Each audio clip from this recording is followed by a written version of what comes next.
இந்த counterfeit Christianity வந்துருச்சு. ஹல்லேலூயா. அதை பார்க்க கிறிஸ்துவம் போலதான் இருக்கிறாங்க, கிறிஸ்டியானிட்டி போலதான் இருக்குது, இயேசுநாதர் போலதான் இருக்குது. ஆனா வசனத்துக்குள்ளாக இயேசுநாதர் போல இல்லைங்க. அப்ப வசனத்துக்குள்ளாக இயேசுநாதர் எப்படி இருப்பாரு? நீங்க என்ன பண்ணணும்னா, உள்ளத்தின் ஆழத்திலிருந்து வசனம் சொல்லுது, seek him with all your heart, with all your mind, with all your soul, and you will find him. You will find what you seek. உங்களுக்கு குயிக்கா ஏதாவது வேணும், இப்போ உள்ள பிரச்சனைக்கு எனக்கு தீர்வு மட்டும் வேணும்னா அது மட்டும்தாங்க உங்களுக்கு கிடைக்கும்.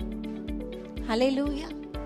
எனக்கு இப்ப சாப்பாடு வேணும்னா அது மட்டும்தாங்க கிடைக்கும். ஹல்லேலூயா. The Bible says that living rivers will come from you. அவர் ஜீவ தண்ணீரா இருக்கிறாரு. வசனம் சொல்லுது, இயேசு கிறிஸ்து உங்க வாழ்க்கைக்குள்ளாக வரும்போது அந்த நீரூற்று உங்களுக்குள்ளாக வரும் அப்படின்னு ஆண்டவர் சொல்றார். இன்னைக்கு நாங்க சபைக்கு வரும்போது என்ன கம்ஃபர்ட் பண்ற மாதிரி, என்ன தட்டி விடுற மாதிரி, என்ன சந்தோஷப்படுத்துற மாதிரி, எனக்கு என்ன கேட்கணும்னு ஆசை இருக்குதோ அதை கேட்கிற மாதிரி நீங்க பேசுனீங்கன்னா எனக்கு ஹாப்பியா இருக்கும். ஆனா ஆண்டவர் சொல்றாரு, நீ சபைக்குள்ள வந்ததுக்கு அப்புறம், இயேசுக்குள்ள வந்ததுக்கு அப்புறம், பரிசுத்த ஆவியினால நிரப்பப்பட்டதுக்கு அப்புறம் நீ மற்றவங்களுக்கு தான் நீ கம்ஃபர்ட்டா இருக்கணும். See, God says he looks at our heart, our intention. இன்னைக்கு நான் உங்களை திட்டுறேன், இல்லை இது தவறுன்னு சொல்றேன்னா என்னோட இன்டென்ஷன் ஆண்டவருக்கு தெரியும். நீங்க இன்னும் ஆண்டவர் மீது நம்பிக்கையா வாழ வேண்டும், இந்த உலகத்தின் மாயைக்குள்ளாக நீங்க விழுந்து போக கூடாதுன்றதுக்காக தான் அந்த கடினம். ஹல்லேலூயா.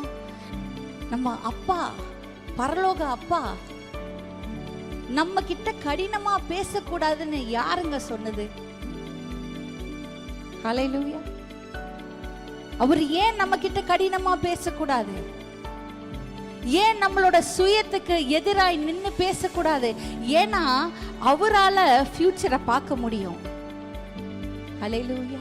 உங்களுக்கு ஒரு இடத்துல வலிக்குது, இல்ல உடம்பு சரியில்லைன்னா மாத்திரை கசப்பா இருந்தாலும் உங்க வாயில எடுத்து போடுவீங்களா இல்லையா? அந்த மருந்து மேல இருக்கிற நம்பிக்கை கூட இன்னைக்கு சத்தியத்தை மீது நமக்கு நம்பிக்கை கிடையாது. ஏன்னா இந்த சத்தியம் நம்மளோட சுயத்துக்கு விரோதமாய் பேசுறனால இந்த சத்தியம் இன்னைக்கு வரைக்கும் நமக்கு கசப்பாவே இருக்கு.